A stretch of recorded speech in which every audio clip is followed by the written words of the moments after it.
Digital image processing के 5th lecture में हम इमेज वाटरमार्किंग रिसर्च टॉपिक के बारे में समझेंगे। So let's start with why people need watermarking. Watermarking की जरूरत क्या है? For showing the proprietorship, ownership, copyright. किसी भी डिजिटल कंटेंट पे प्रोप्राइटरशिप या ऑनर कौन है, किसने बनाया है, किसके पास कॉपीराइट है, इस चीज के लिए वाटर मार्किंग की जरूरत होती है। जैसे जब पेंटर अपनी इमेज बनाते हैं स्केच से, तो उस पे वो साइन करते हैं, जैसे इस इमेज में हमें दिख रहा है यहाँ पर। इसी प्रकार से यदि कोई डिजिटल इमेज है, उसके पास कोई कॉपीराइट है, तो वो अपना कॉपीराइट उस पर डाल के दिखाता है। यदि हम करेंसीज की बात करें, तो अभी जो इंडियन करेंसी नई आई है, उसमें यहाँ पर इनविजिबल वाटरमार्क होता है, जो कि लाइट की प्रेजेंस में हमें दिखाई देता है। और लास्ट में कुछ ऐसे नोट्स या कोचिंग इंस्टीट्यूट्स कई बार नोट्स देते हैं, जिसमें वो अपना वाटरमार्क लोगों की तरह डालते हैं, ताकि और कोई भी उसकी फोटोकॉपी करके मल्टीपल कॉपीज यदि मार्केट में करता है, तो वो उसकी कॉपीराइट या वाटरमार्क से ही पहचाना जाए कि ये नोट्स उसी के हैं। वाटरमार्किंग में 2 स्टेप्स होते हैं। पहला एम्बेडिंग और दूसरा extracting. When watermark plays into a digital content, either image, audio, video, is termed as embedding. जब हम वाटरमार्क को डिजिटल इमेज या कंटेंट में इंसर्ट कर देते हैं, छुपा देते हैं, रख देते हैं, उस प्रोसेस को हम एम्बेडिंग कहते हैं। और एम्बेडिंग के बाद जो हमें इमेज मिलती है, उसको हम एम्बेडेड इमेज बोलते हैं। तो एम्बेडिंग एक प्रोसेस हो गई, जिसमें हम वाटरमार्क जो है हमारा, उसको हम अपने कैरियर इमेज में सेव कर देते हैं। और एक्सट्रैक्शन उसका रिवर्स प्रोसेस होता है, जिसमें हम एम्बेडेड इमेज से वाटरमार्क एक्सट्रैक्ट करते हैं और हमें पता चलता है कि ये इमेज ओरिजिनल है, या वो कंटेंट या वो डिजिटल कंटेंट ओरिजिनल है या नहीं है। वाटर मार्किंग की बात करें, तो वाटर मार्किंग के 2 प्रकार होते हैं, एक विजिबल और दूसरा इनविजिबल। तो विजिबल वाटर मार्क, जैसे इस इमेज में हमें दिखाई दे रहा है कि हमने यहाँ वाटर मार्क लगा रखा है, और इनविजिबल जिसमें हमें वाटर मार्क दिखाई नहीं देता है। जैसे आप यदि कोई वीडियो क्लिप देख रहे हो और उसमें किसी चैनल या पर्टिकुलर कंटेंट प्रोवाइडर का लोगो लगा है, तो उसको हम विजिबल वाटरमार्क बोलेंगे। और जब हम फिल्म वगैरह देखते हैं, तो उसमें वो जो वाटरमार्क है वो इनविजिबल फॉर्म में रहता है। चलते हैं इस लेक्चर के प्रैक्टिकल की तरफ, जिसमें हम एक IEEE पेपर समझेंगे और फिर उसका मैटलैब में इम्प्लीमेंटेशन देखेंगे।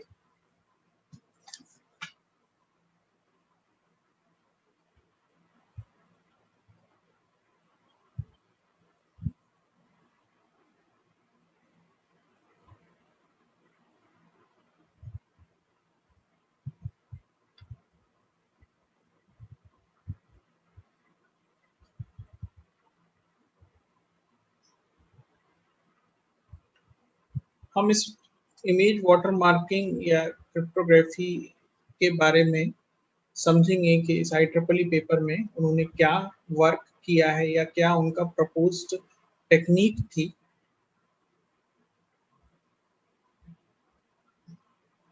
तो हम इसकी थ्योरेटिकल ब्रीफ की जगह इसका वर्किंग ब्लॉक डायग्राम देखते हैं, जिससे इस टेक्निक को हम इजी तरीके से समझ पाएंगे, और इसी का इम्प्लीमेंटेशन हम बाद में देखेंगे। तो स्टेप्स कुछ इस प्रकार से हैं। मैं पार्शियली थोड़ा सा पहले पूरा दिखा देता हूँ आपको, फिर एक एक ब्लॉक को हम समझ लेंगे।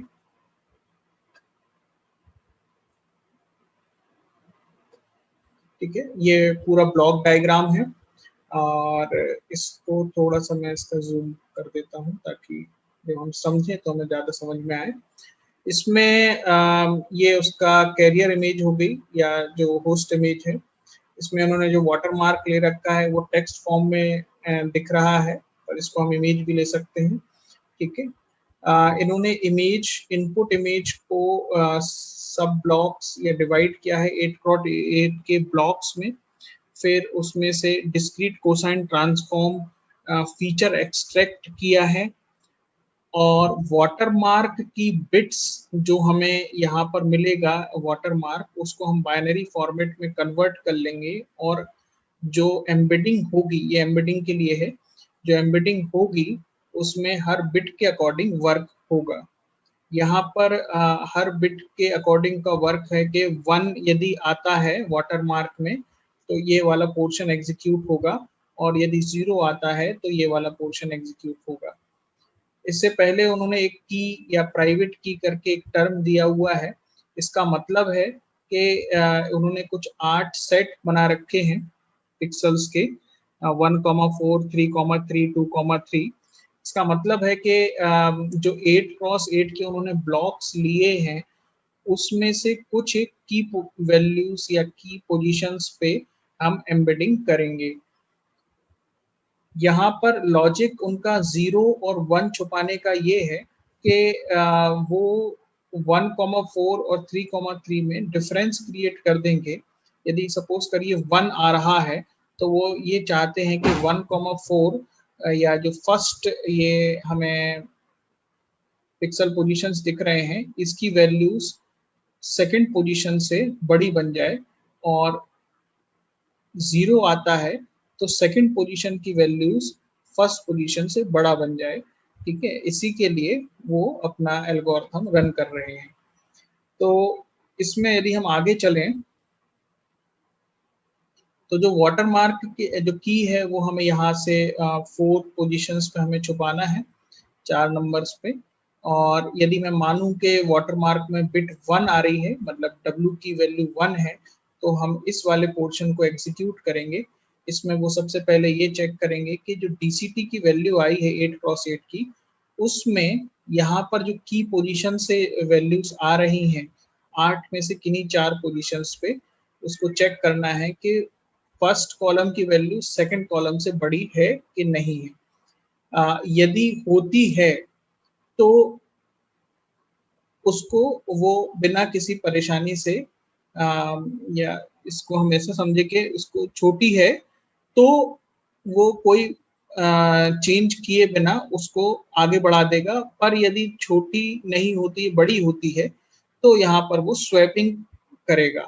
तो यहाँ पर उसने जब स्वैप किया और स्वैप करने के बाद एक एस वैल्यू का डिफरेंस भी वो मांग रहा है कि यदि एस वैल्यू के बराबर नहीं है तो इसको हम थोड़ा सा फिर से समझ लें 1 2 3 कि यदि मैं ये समझूं कि वाटरमार्क की बिट 1 है और 1 है तो ये वाला पोर्शन एग्जीक्यूट होगा और यदि फर्स्ट कॉलम सेकंड कॉलम से वैल्यू में बड़ा है तो स्वैपिंग नहीं होगी, पर यदि फर्स्ट कॉलम सेकंड कॉलम से वैल्यू में बड़ा नहीं है तो स्वैपिंग ऑपरेशन होगा। ये जो स्वैप वर्ड लिखा हुआ है उसी को।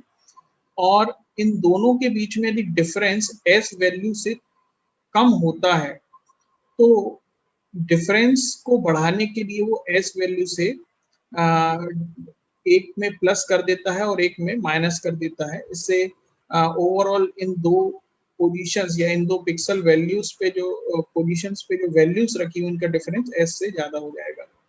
और यदि डिफरेंस ऑलरेडी एस से ज़्यादा है तो वो उसमें वैल्यूज में कोई चेंज नहीं करेगा और वो चेक करेगा कि क्या उसने 4 पोजीशंस पे चेंज कर दिया है। तो यदि ये पहली पोजीशन में मान लूँ, अब सेकंड पोजीशन में मान लेता हूँ कि फर्स्ट पोजीशन सेकंड वैल्यू से बड़ी नहीं है तो स्वैपिंग होगी। स्वैपिंग के बाद वो अंदर आया उसने एस डिफरेंस वैल्यू चेक किया, डिफरेंस यदि नहीं है तो यहाँ पर वो एस वैल्यू से एक को इंक्रीमेंट करेगा s/2 और s/2 से डिक्रीमेंट करेगा तो ओवरऑल इनके बीच में डिफरेंस एस से ज़्यादा हो जाएगा।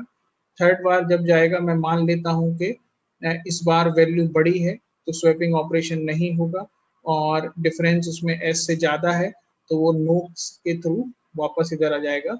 और इसी प्रकार से एक पिक्सल वैल्यू को छिपाने के लिए वो एक ब्लॉक में 4 पोजीशंस चेक करेगा और उसमें स्वैपिंग या इंक्रीमेंट ऑपरेशन लगाएगा। यदि वाटरमार्क की बिट 0 होती है तो वो ये वाला पोर्शन एग्जीक्यूट करेगा, इस वाले पोर्शन में स्वैपिंग कॉन्सेप्ट चलेगा यदि वर्स्ट कॉलम सेकंड से बड़ा होता है तो। और इसमें भी वो डिफरेंस चेक करेंगे, यदि डिफरेंस एस वैल्यू से बड़ा होता है तो कोई ऑपरेशन नहीं होगा, पर यदि डिफरेंस वैल्यू एस से छोटा होता है तो एस वैल्यू से प्लस और माइनस करके डिफरेंस क्रिएट किया जाएगा और इसमें भी 4 पोजीशन पे वहां पर छुपाया जाएगा। एक बार हम सारी वाटरमार्क की बिट्स जब हम छुपा देंगे तो हम डिस्क्रीट कोसाइन ट्रांसफॉर्म का इन्वर्स ऑपरेशन परफॉर्म करेंगे और वापस से इमेजेस को जो हमने ब्लॉक्स में अरेंज करी थी उसको रीअरेंज कर देंगे और हमें आउटपुट में एक इमेज मिल जाएगी। आई होप ये समझ में आया होगा आपको। मैं आपको अटैचमेंट में इसके पीडीएफ दे दूंगा, जिससे आप जब इसका वीडियो पढ़ें और उसका कोड देखें तो आप चीज़ों को रिलेट कर पाएँ। चलते हैं इसके कोड की तरफ। तो कोड में मैंने 2 फंक्शन बनाए हैं, एक को मैंने नाम दिया है बेस कोड और दूसरे को मैंने नाम दिया है बेस कोड एक्सट्रैक्ट।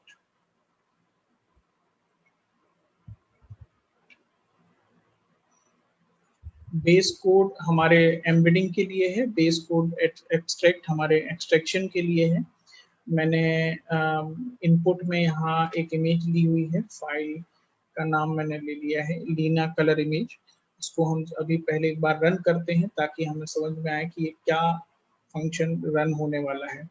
तो मैंने यहाँ इसको रन किया।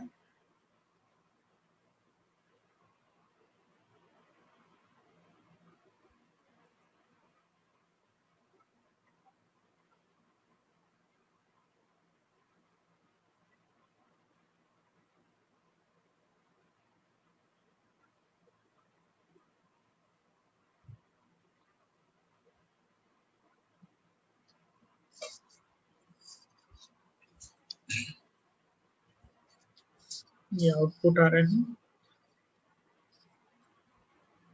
एम्बेडिंग है तो हमें आउटपुट में एक एम्बेडेड इमेज मिलेगी। ये हमारी एम्बेडेड इमेज है, ये हमारी इनपुट इमेज है। ये इनपुट इमेज थी, ये एम्बेडेड इमेज है। और अब हमने जो पीडीएफ में पेपर देखा था, थोड़ा सा हम उसको रिलेट करते हुए देखेंगे तो हमें दिखेगा कि हमने एग्जैक्ट वही कोड बनाया है जो हम चाह रहे थे।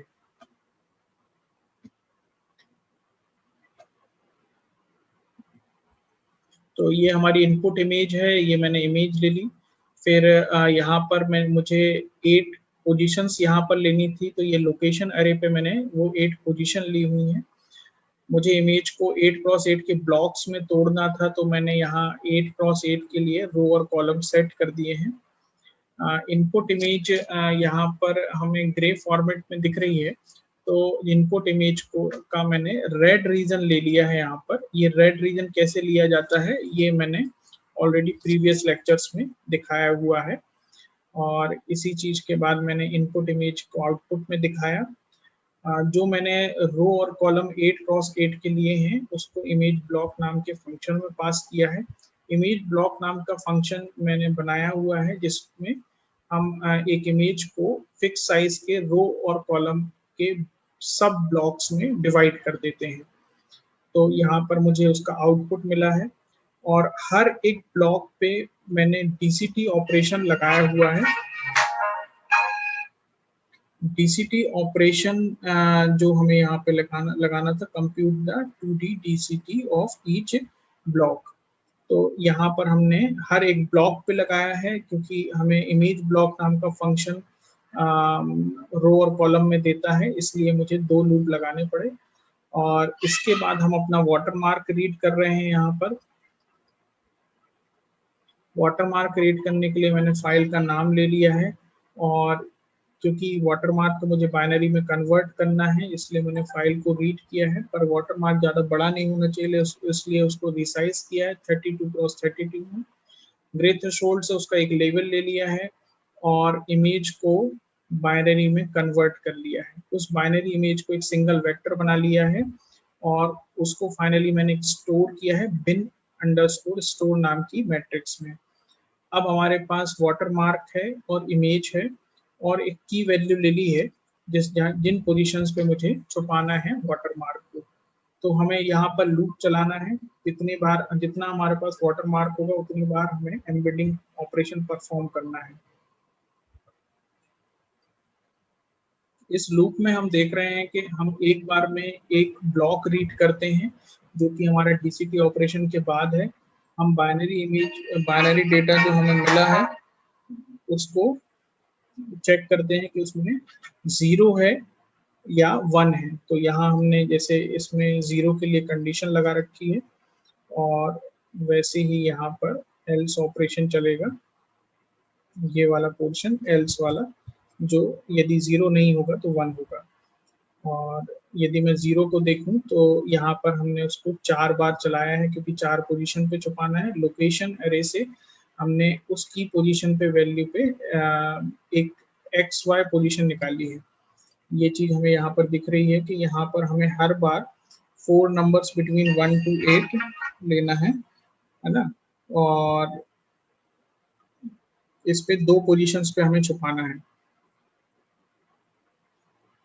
इसके बाद हम देख रहे हैं कि यहाँ पर स्वैपिंग और एस्ट वैल्यू का डिफरेंस हमें क्रिएट करना है। मतलब ब्लॉक के अंदर हमने देखा है कि हमें स्वैपिंग ऑपरेशन करना है और एस वैल्यू का डिफरेंस क्रिएट करना है। तो हमने यहाँ ब्लॉक से वो वैल्यू रीड कर ली है, एक को हमने एक्स में स्टोर किया, एक को वाई में किया है। और यदि वैल्यू छोटी होती है तो ही हम यहाँ पर स्वैपिंग ऑपरेशन परफॉर्म कर रहे हैं। एक्स की वैल्यू एक टेम्परेरी वेरिएबल में रख के एक्स में वाई स्टोर कर लिया और वाई में वापस से टेम्परेरी वैल्यू की वैल्यू स्टोर कर ली।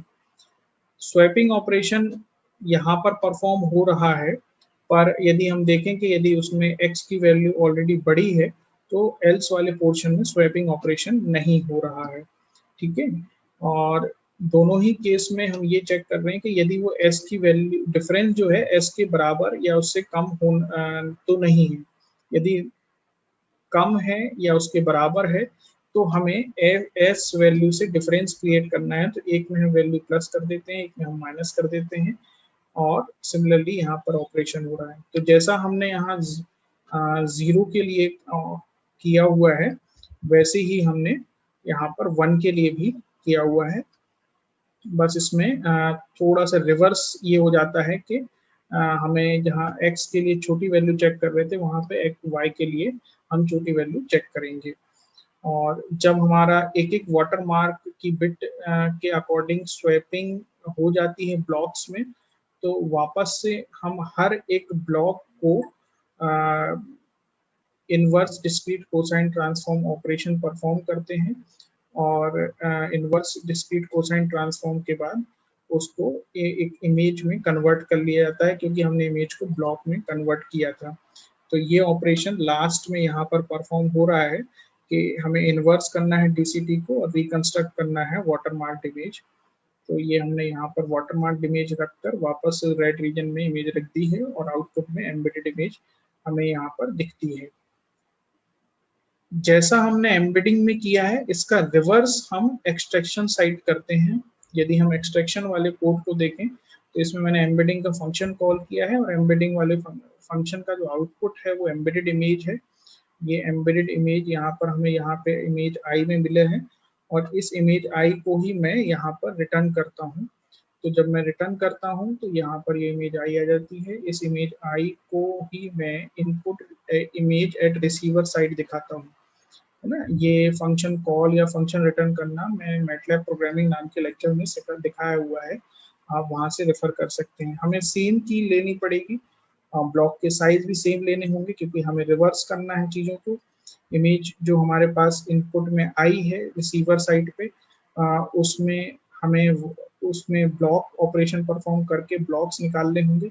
एक बार हमारे पास ब्लॉक आ गए तो हमें discrete cosine transform operation perform करना होगा। और यहाँ पे मैंने वाटर मार्क रीड किया है, पर वाटर मार्क हमने ये जो रीडिंग की है इसके जब हम रिजल्ट्स कंपेयर करेंगे उसके लिए रीड किया हुआ है। तो यहाँ पे बिन स्टोर करके इसका हम कंपैरिजन के लिए यूज करेंगे, है ना। वाटर मार्क इस स्टेज में हम अलग से निकालेंगे। की हमें वही लेनी पड़ेगी जो हमने एम्बेडिंग टाइम पे लिया हुआ है, तो की आपको ध्यान रखनी होगी कि वो सेम लेनी पड़ेगी।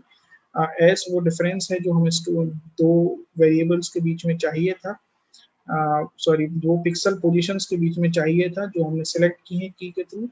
और अब हम यहाँ पे देख रहे हैं कि बिन स्टोर एक्सट्रैक्ट करके एक ब्लैंक मैट्रिक्स ली हुई है मैंने, और वाटर मार्क को एक्सट्रैक्ट करने के लिए लोकेशन अरे जो की पे है वहां से हर एक ब्लॉक को मैं रीड करता हूँ। उस ब्लॉक में 4 बार ये रन होता है, और 4 बार रन होने पर हर बार 1 या 0 का काउंट बढ़ता है। इनिशियली ये 0 और 1 का काउंट 0 रहेगा, पर 4 के बाद किसी एक या एक से ज्यादा बार दोनों का काउंट बढ़ सकता है।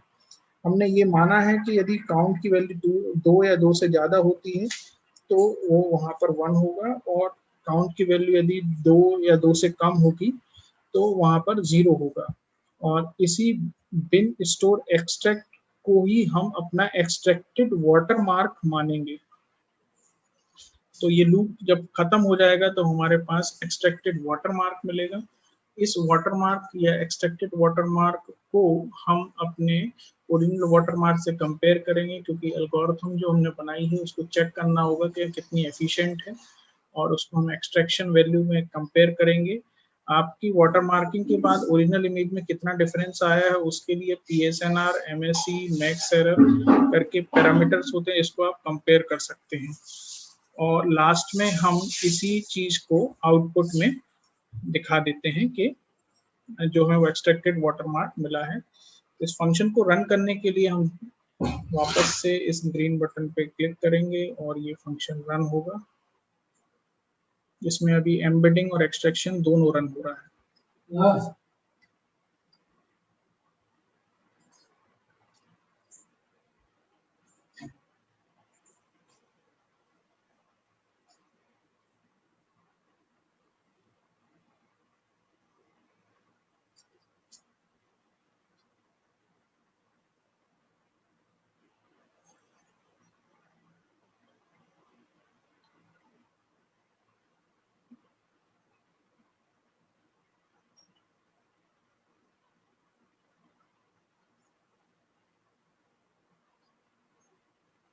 ये आउटपुट आ गया है, ये एक्सट्रैक्टेड वाटर मार्क। यहाँ पर हमने ये वाटर मार्क एक्सट्रैक्ट किया है। ये वाटर मार्क बिन स्टोर एक्सट्रैक्ट नाम की मैट्रिक्स से ही बनता है, क्योंकि वही हमने एक्सट्रैक्ट किया है।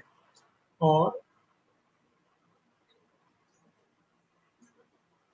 ये इमेज एट रिसीवर एंड जो हमारे एम्बेडिंग के बाद मिली, और ये एक्सट्रैक्टेड वाटर मार्क था। एम्बेडेड इमेज ये है और इनपुट इमेज ये है। तो इस टाइप से हमने ये देखा कि वाटर मार्किंग क्या होती है, और वाटर मार्किंग में आपको किन चीज़ों का ज़्यादा ध्यान रखना है, और एम्बेडिंग एल्गोरिथम क्या होती है, एक्सट्रैक्शन एल्गोरिथम क्या होती है, कैसे इम्प्लीमेंट होती है। मैटलैब में हमने ये एग्जाम्पल देखा। आई होप इससे आप अपने वाटर मार्किंग के प्रोजेक्ट्स जो इमेज प्रोसेसिंग पे आप बना रहे होंगे उसमें आपको मदद मिलेगी। अगले लेक्चर्स में हम और रिसर्च टॉपिक्स के बारे में समझेंगे। Thanks for watching.